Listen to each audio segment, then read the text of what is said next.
protokolernya itu gimana kira-kira? Mungkin nggak sih kalau kamu dengan segitu banyaknya kru dengan kontak fisik yang suka dilakukan juga mungkin seperti apa sih? Pertama ditawarin untuk syuting lagi, itu worry pasti.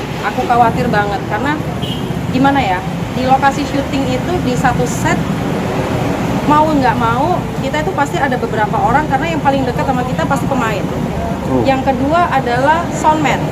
Yang ketiga adalah ya mungkin lighting. Pasti adalah orang-orang yang dekat situ.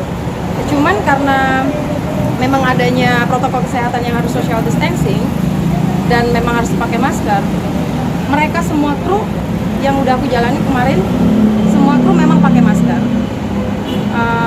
Kalau social distancingnya sendiri, karena ada peran, aku harus mau tidak mau harus lepas masker. Itu aja sih. Cuman kalau sudah selesai take, aku pasti udah pakai masker lagi, sanitizer, cuci tangan, itu udah pasti.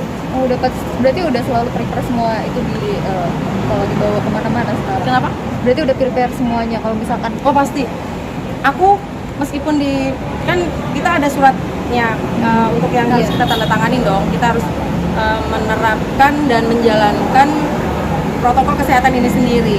Kita ada tanda tangan sampai materai loh. Kita nggak main-main gitu kan. Ya selama di lokasi ya kita saling ngingetin aja gitu. Kalau memang itu tuh penting untuk yang terlebih lagi kan memang untuk diri kita sendiri. Jadi ya kita harus jaga masing-masing. Jalan. Sebenarnya jadi peran antagonis itu tantangan besar ya, karena kita membawakan sebuah peran yang pasti dibenci sama orang, karena memang membawakan yang sisi negatif, sisi buruk, karena kan di situ pasti merusak merusak rumah tangga orang, kayak menghalalkan semua cara untuk mendapatkan yang dia mau gitu. Pokoknya sisi negatif lah pokoknya. Itu pasti tantangan berat lah. Tapi kembali lagi, ini kan semuanya dunia.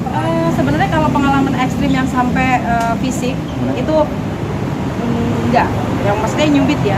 Cuman kadang-kadang pernah ketemu kayak ibu-ibu gitu yang langsung megang, bener-bener yang aduh jangan jahat-jahat dong jadi orang, kamu tuh nanti begini loh, begitu loh, begini. Aku langsung sebenarnya aku langsung PO kan dalam diri aku sendiri, wah berarti aku berhasil membawakan peran yang sudah dipercayakan sama aku gitu. Di satu sisi ya udah harus terima lah begitu, tapi aku akan menjelaskan bahwa aku kalau jahat cuma dibayar loh Bu, tapi kalau aku nggak dibayar aku juga nggak akan jahat. Insya Allah dalam kehidupan sehari-hari aku nggak sejahat itu.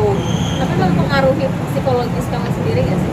Enggak, karena ini kembali lagi ya ke profesionalisme yang kita harus hadapi gitu, harus jalanin. Mau peran antagonis, mau peran protagonis, kita harus membawakannya harus total kembali lagi. Jadi kalau sampai kita dibenci itu berarti ada apresiasi dari penonton untuk kita. Wah berarti kita membawakannya itu seperti real gitu, kayak nyampe gitu ke penonton apa yang kita bawain.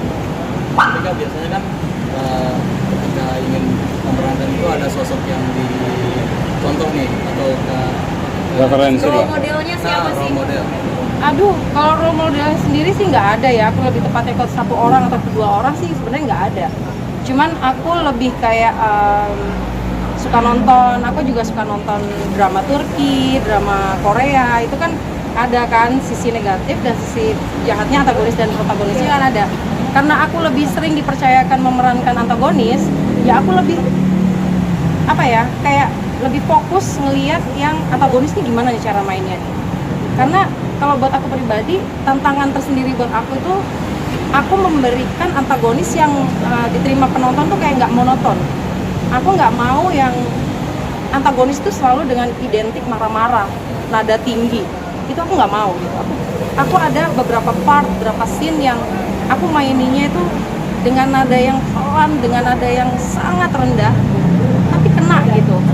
Kayak jahatnya itu kayak gitu, lebih jahat daripada aku harus kenapa sih? Enggak. Aku akan mainin mata dengan nada yang sangat rendah, aku bisa nyampe itu antagonisnya.